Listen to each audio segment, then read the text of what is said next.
Hi, my name is Christine. I got your number at the Kingdom Hall. Yeah. I just was wondering, I mean, it was nice that they had that contact number. I was just wondering if you have a minute for a question. Sure. Okay. Well, I was reading about the name, the divine name, on the website, and trying to understand their view about it and everything, the name Jehovah.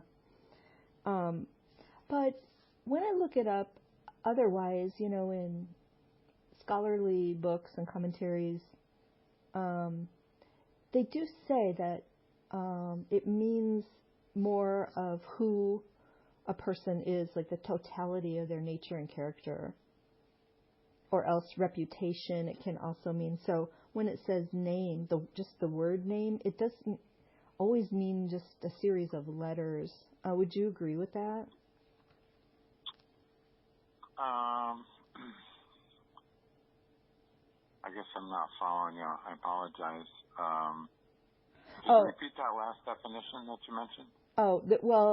When you read just scholarly Bible scholar sources and commentaries and things, they clarify that it doesn't always mean a certain particular series of letters when the Bible uses the expression, the name.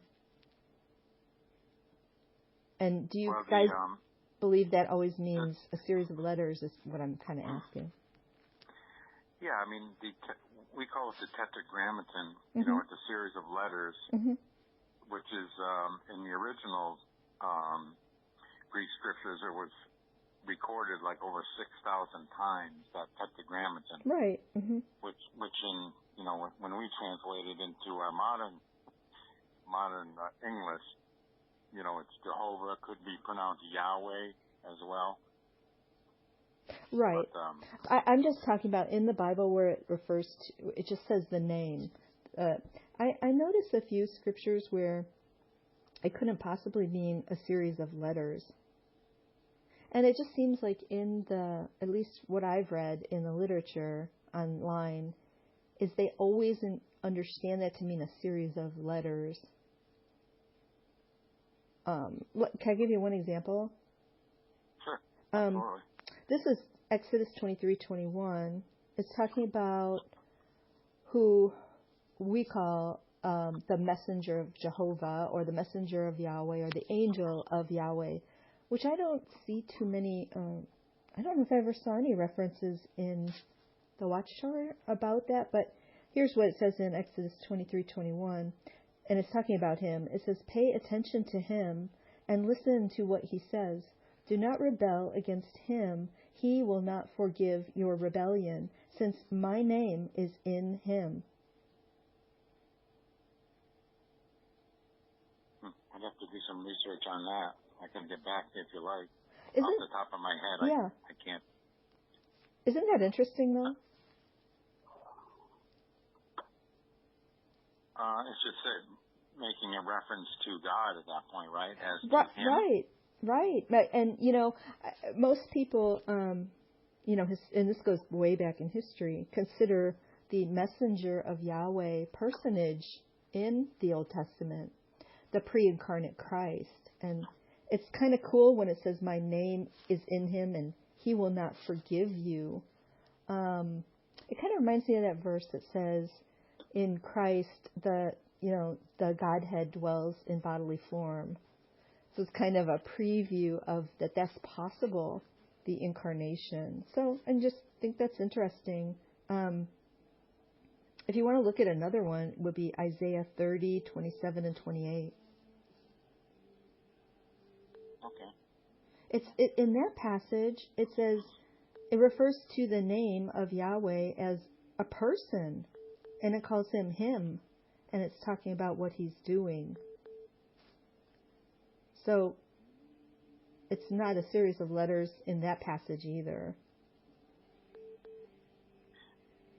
Yeah, well, at other places too, we don't take his, he's a spirit person. We don't take him literal, but it does mention how his hair is like white like wool and so forth like that. So I think, and some of those cases, we don't take it in a literal sense, but it's giving us an idea so we can kind of have a mental picture, Yeah, definitely. So, I'm just pointing out, even when Jesus said, I've come to make your name known, he didn't use the word Jehovah. He didn't even use the Tetragrammaton.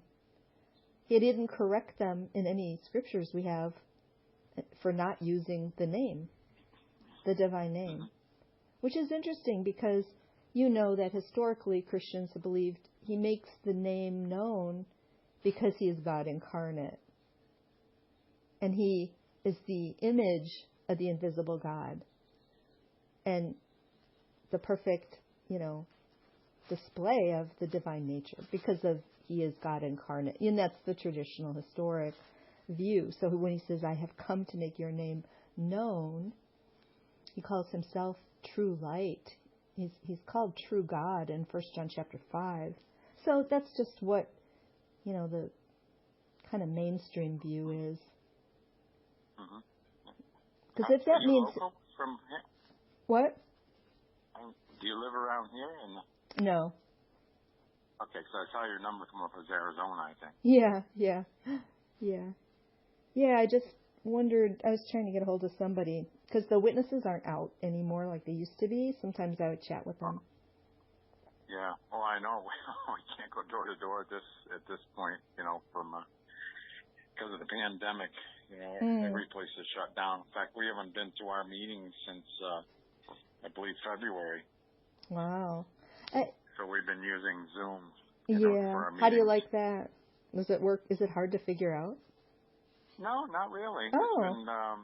It's been really nice. At least you can physically see everyone. Right. And talk back and forth, and you can have breakout rooms to have smaller groups after the main meeting. So, it's been very helpful. Do they have any plan to go back? Because at least where I live, all churches are back, having services. Do they have any plan on going back to meetings? Not at this point because, they feel that it's still not safe. I mean, we're going in the opposite direction with this pandemic. There's getting more and more cases all the time because of this. People aren't taking it that serious, I guess. So we'll just have to wait and see what transpires over the next month or two. And, actually in Vermont, we have very low case count here. Oh, good. So we have, I think there's only been a handful the whole time of this pandemic. And so we'll just have to wait and see what transpires. Yeah. Okay.